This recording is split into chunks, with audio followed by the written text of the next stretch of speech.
வணக்கம். இன்னைக்கு தமிழ் மொழியினோட இலக்கண வகைகளை பற்றி பார்க்க போகிறோம். மொத்தமாக 5 வகையாக பிரிச்சிருக்காங்க. எழுத்து, சொல், பொருள், யாப்பு, அணி.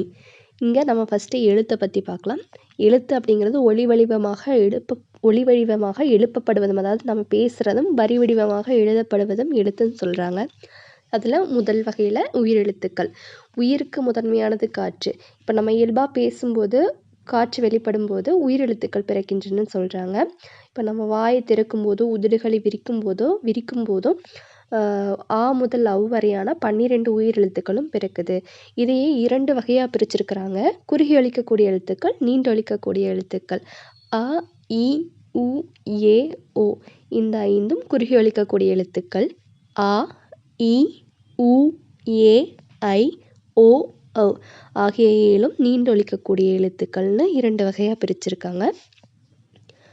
அடுத்து இப்போ குறுகி ஒலிக்கக்கூடிய எழுத்துக்கள் 5ம் குறில் எழுத்துக்கள்னும், நீண்டு ஒலிக்கக்கூடிய எழுத்துக்கள் 7ம் நெடில் எழுத்துக்கள்னு பிரிச்சிருக்காங்க.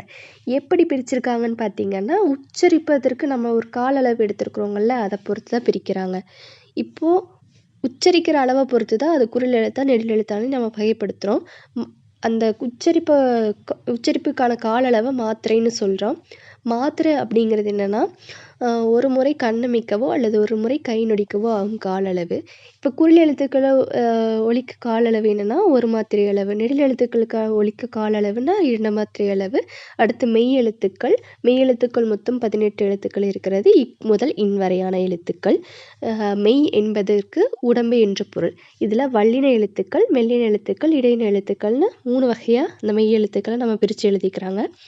வல்லின எழுத்துக்கள்ங்கிறது இக், இச், இட், இத்து, இப்பு, இரு.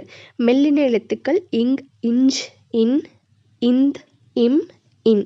இடையின எழுத்துக்கள் இ, இர், இல், இவ், இல், இல். இப்போது மெய் எழுத்துக்களுக்கும் ஒரு கால அளவு இருக்குது. அந்த கால அளவு அரை மாத்திரை அளவுன்னு சொல்கிறாங்க. இந்த மாத்திரை அளவை வச்சு தான் நம்ம ஒரு எழுத்து குறில் எழுத்தா நெடில் எழுத்தான்னு பிரிப்போம். அது ஞாபகம் வச்சுக்கோங்க. அடுத்து இந்த வல்லின மெல்லின எழுத்துக்கள் பார்த்தோங்களா, அதை ஒலிக்கிற தன்மையை பொறுத்து அது வன்மையானதா மென்மையானதான்னு சொல்கிறாங்க.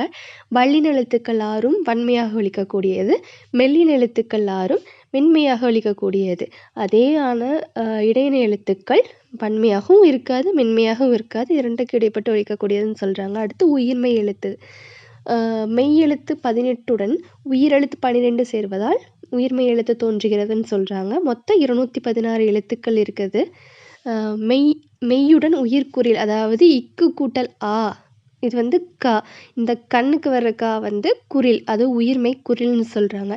இதே இக்கு கூட்டல் ஆ அப்படி போட்டிங்கன்னா காகம் வர்றல, கா ஃபஸ்ட்டு ஒரு லெட்டர் வருதுங்களா கா, அது உயிர்மெய் நெடில் என 2 வகையாக உயிர்மெய் எழுத்தையும் வகைப்படுத்துகிறாங்க. அடுத்து தமிழில் இருக்கக்கூடிய இன்னொரு எழுத்து என்னன்னு பார்த்தீங்கன்னா ஆயுத எழுத்து அக். இதோட ஒலிக்க கால அளவு அரை மாத்திரை அளவு. நன்றி.